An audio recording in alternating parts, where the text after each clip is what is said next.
Yes, in the spirit of challenging assumptions, the topic I was asked to address, and I'm really happy to present, is that of PD for the urgent dialysis start. So not for acute kidney injury, for those patients who have chronic kidney disease and end-stage renal disease and need to start dialysis now. So just to give credit where it's due, this talk has actually been co-developed by a large number of nephrologists across Canada. I've had the fortunate opportunity to work with a lot of people who are also interested in this topic, and as a group we've prepared a set of slides which we're sharing across the country and trying to spread the word about this as a potentially growing opportunity for the management of end-stage renal disease. As a disclosure, this speakers board is supported by Baxter Corporation in terms of development and dissemination.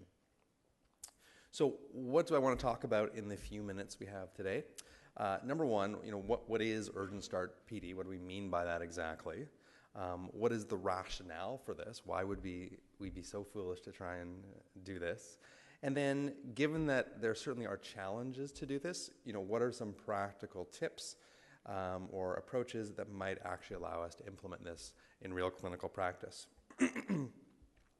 So, just to start off, I think the context of this presentation is that we all know very well that we frequently encounter in clinical practice patients who either did not know they had advanced CKD and present acutely to hospital, so the acute recognition of chronic disease, or they've been well followed by a renal program, and despite our best intentions, whatever the breakdown was, communication, denial, lack of follow-up, social barriers, what have you, still present acutely to hospital unwell with their chronic illness.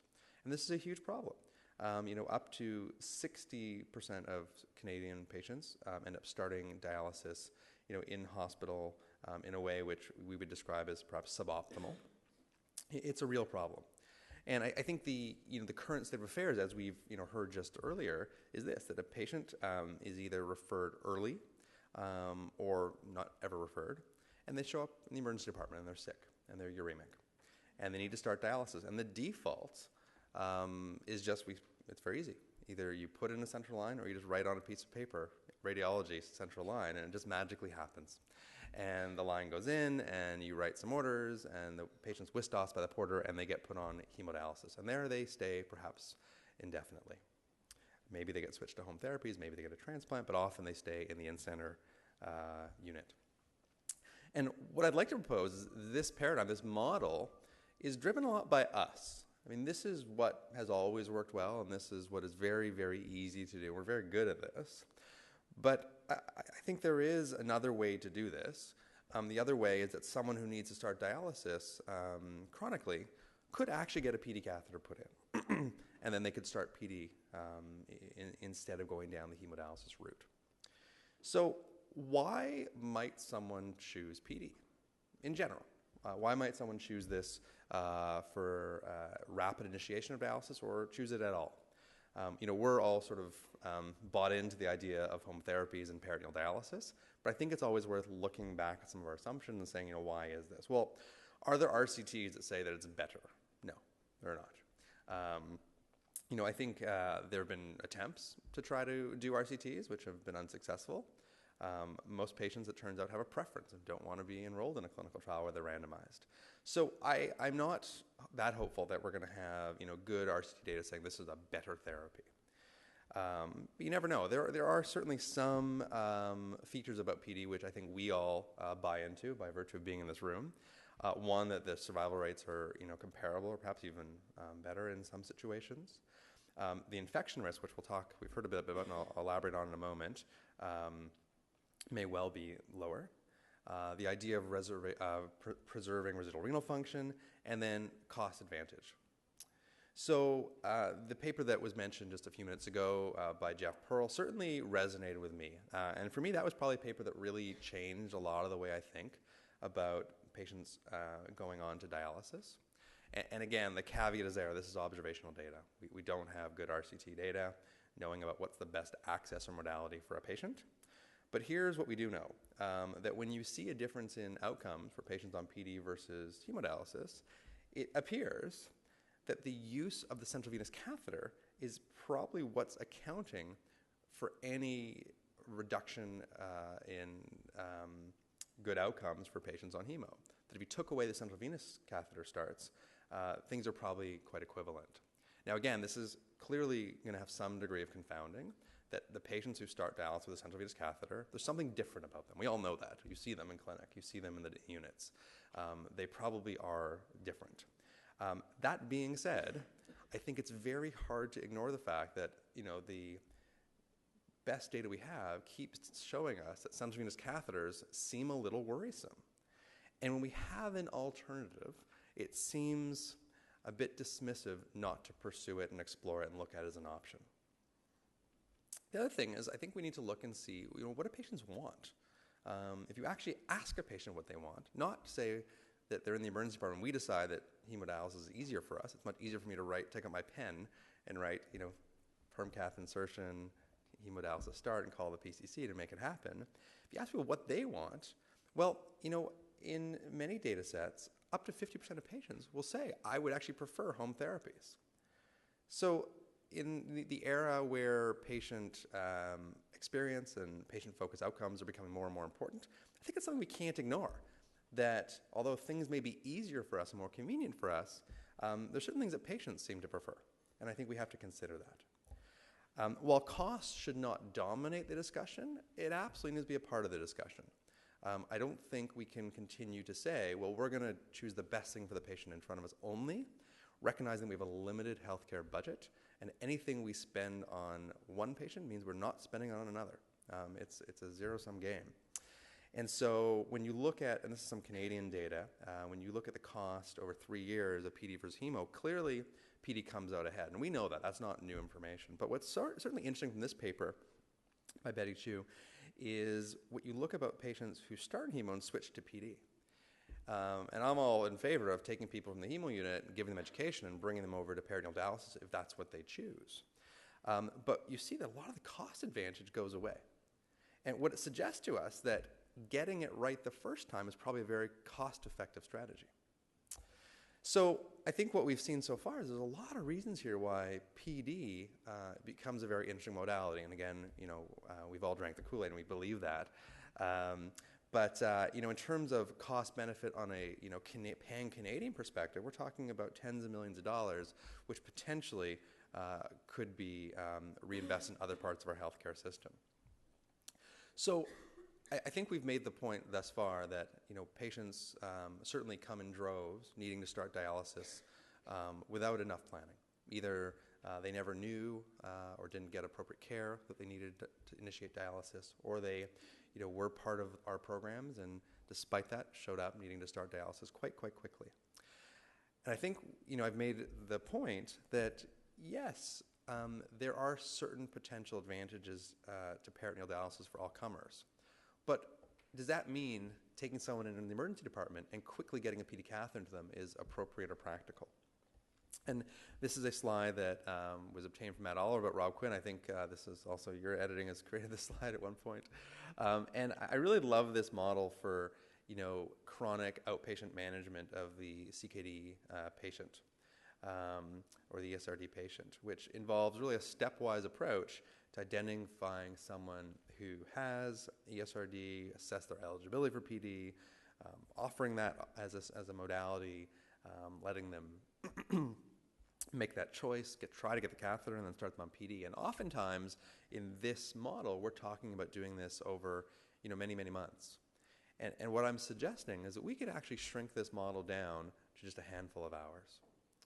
I think that when I mention that, I often get a lot of pushback. And a lot of people say, how can you possibly expect a team to identify these patients, give them the education they want, and have the patient make a decision so quickly? But again, we're challenging assumptions today. And our model today is we don't give patients education about a hemodialysis catheter. We don't talk about the fact we're puncturing their internal jugular vein and shoving a catheter down into their heart. And we're going to put them on a therapy where they might get line sepsis and they might have intradialytic hypotension. And they're going to have another procedure where that temporary catheter gets tunneled. And then maybe they're going to have to switch to another modality later. We don't give them that education. We don't give them that choice. And I think when we recognize that at least, where we are lucky enough to practice, we believe in choice. We believe give people education choice. In the urgent starts, we're generally speaking not doing that. Don't want to generalize. There's certain places where we are, but oftentimes we're not. So although what we've seen as a model here, yes, it can take weeks or months or even years to go through this process with a given patient. It doesn't mean we can't do it very, very quickly with a patient. And certainly we know that patients, even with early care, don't necessarily know about PD. So there's certainly no reason to believe that patients seen urgently are going to have the knowledge they need or be able to obtain that in a quick fashion unless we do something different from what we've always done. And we know that when you haven't had a lot of pre-dialysis care, you don't see a lot of people going on to PD. That makes sense. That's no surprise. And so what can we do? So one of the things that's been gaining a lot of acceptance and interest is the idea of a triage nurse, of a transition nurse, as we call it in our program. The idea being that they can help support patients during what is probably one of the patient and their families in what is probably one of the more challenging and terrible experiences in their lives to date, and help them navigate that process and sail through it with a little bit of grace and dignity, and help support their needs for education and decision making and autonomy. And so this is a model which has been tried, and it seems to work. There's lots of data, and I won't belabor all the different sites that are doing this, but we see time and time again that when we try this, it seems to be helpful specifically for getting patients onto home therapies, a therapy which we know if you give people appropriate education, many of them would want. And I don't think anyone's suggesting any of us want 100% of patients going on to PD. But I think we'd all agree that 100% of patients who want that therapy should at least have that opportunity to explore it and get it if it's appropriate. And we know that education can work. I think the real question is, can we do this fast enough? Because again, once someone starts onto hemodialysis and they're in the hemo unit, often they get lost into the abyss of the hemodialysis unit, the gravitational pull of that black hole. But this type of program can absolutely work. The real question I think we need to ask is, can we move even faster?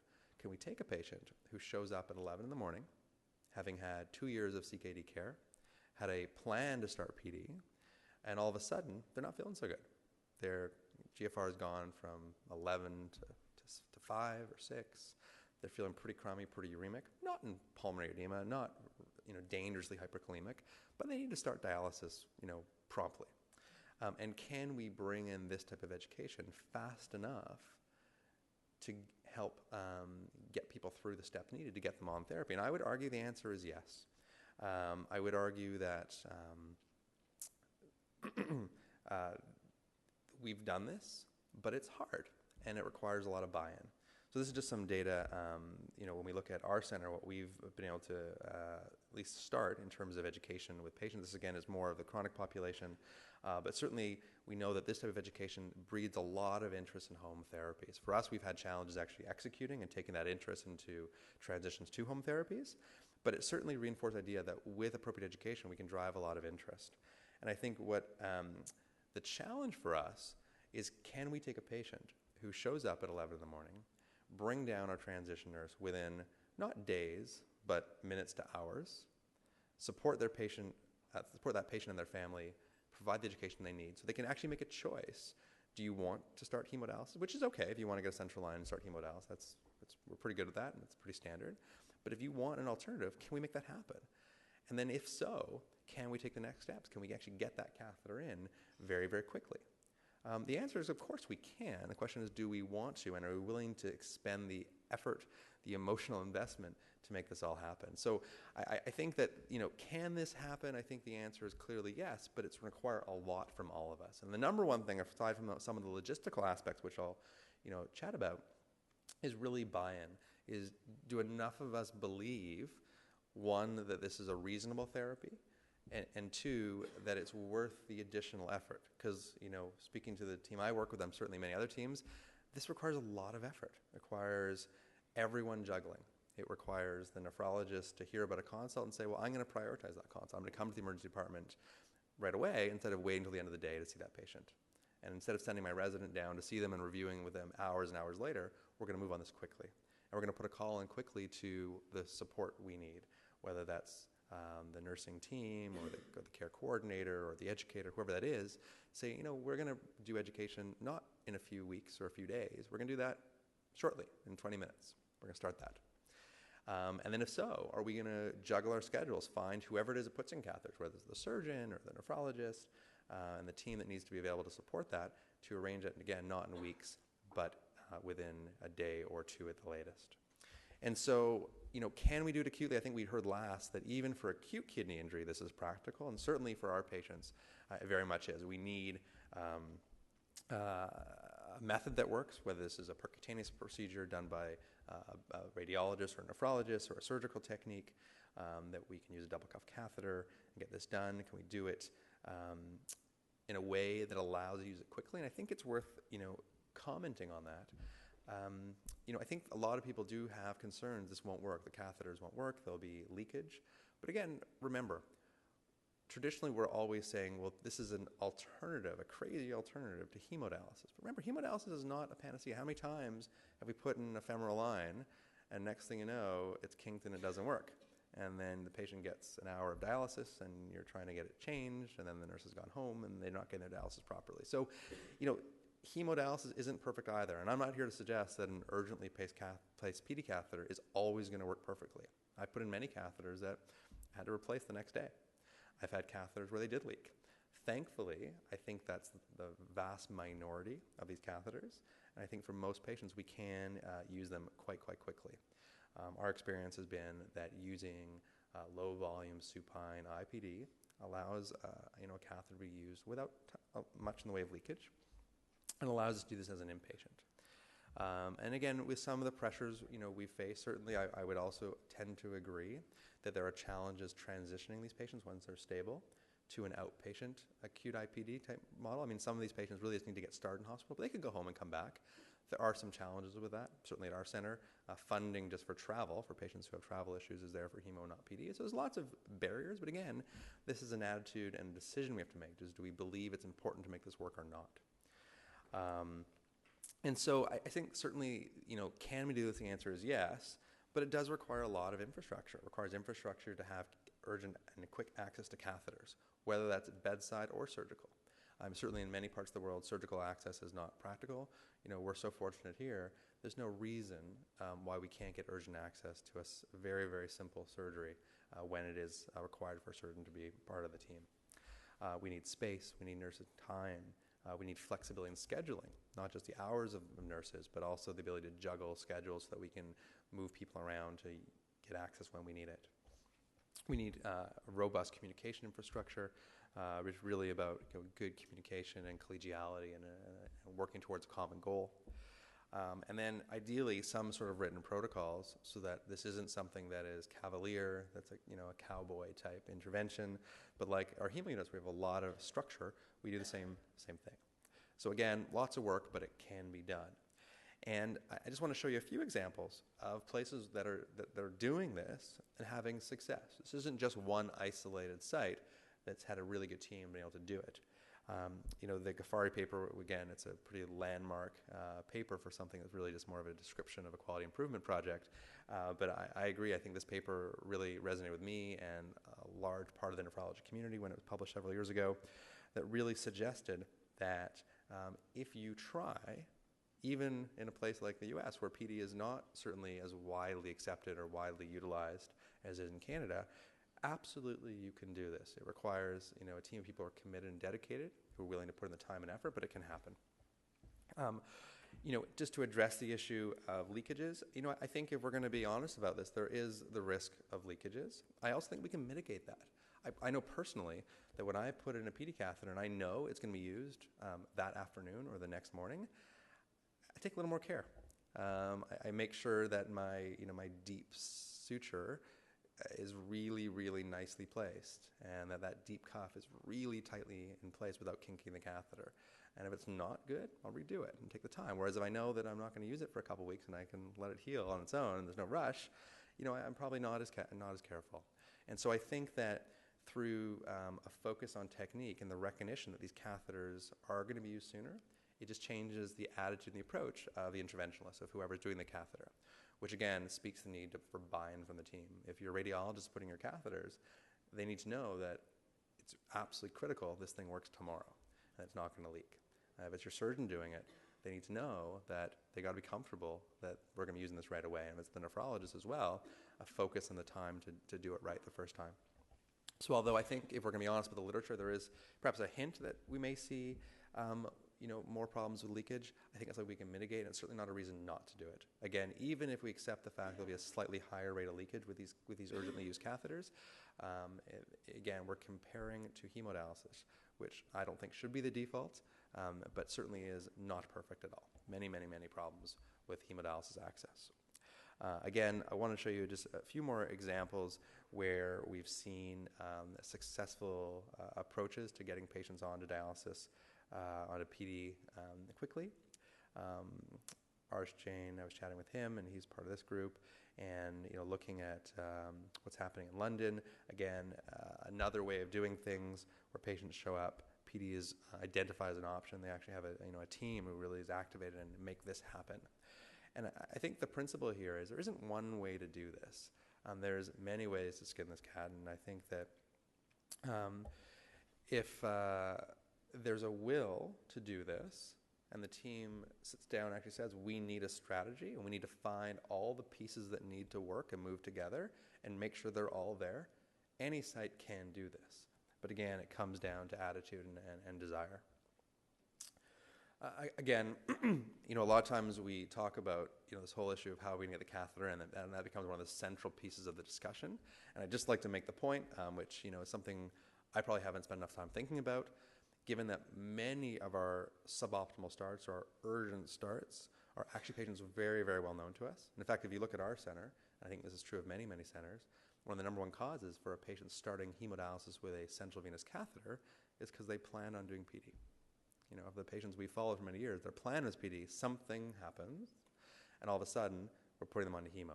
And so, talking to folks at other centers, I think it would be inappropriate of me not to mention the idea of buried catheters, that if we can avoid the whole need to urgently move on this by putting a buried catheter in well in advance, I think it's a real option for some sites. It's not something we've moved forward with, but I think it's very, very possible. Placing these catheters in advance is not particularly challenging, and deroofing and exposing the external portion of the catheter is not technically challenging. So I think it's something we haven't really thought about. So in the last few minutes here, I just sort of want to wrap up and really look back at this whole paradigm we have, where historically, late or not referred patients, or even early referral patients who weren't able to get an optimal dialysis start, would always go the hemodialysis route and end up in center facility hemodialysis, and where they may stay very indefinitely. And I'd really like to impress upon this group, and more importantly, ask you to share it with your colleagues who are not here today, because there's clearly a difference between the people who come to meetings like this and people who don't, in terms of interest and dedication to PD, that there is another way to do this. We can plan ahead, we can embed catheters, we can move very quickly when there's an urgent need to start PD, and at least leave this as an option. We know that patients, given the choice, many of them would want this therapy. We know that from a cost effectiveness perspective, it's absolutely the right way to go. We know that it's safe, and we know that in fact, despite the observational nature of the data, it may in fact be much, much safer.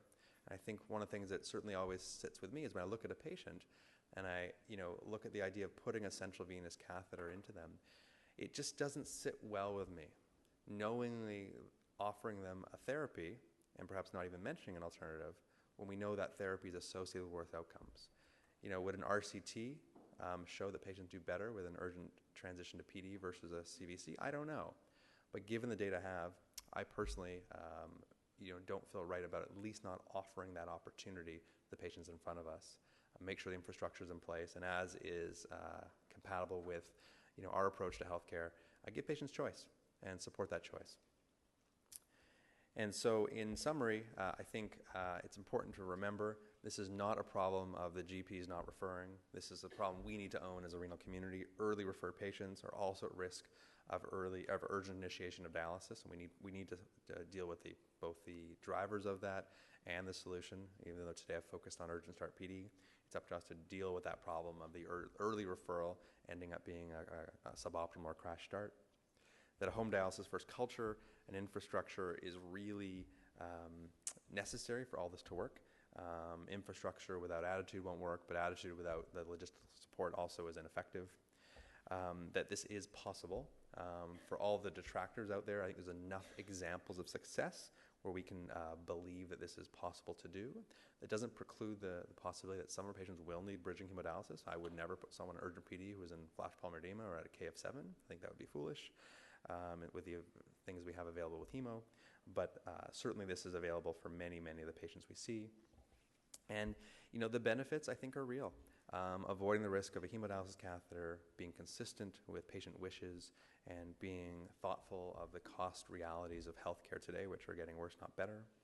And not to forget about the idea that, perhaps by thinking about embedding catheters, and I've been thinking about that a lot more in the last weeks and months, we may be able to mitigate some of this need and logistical requirements.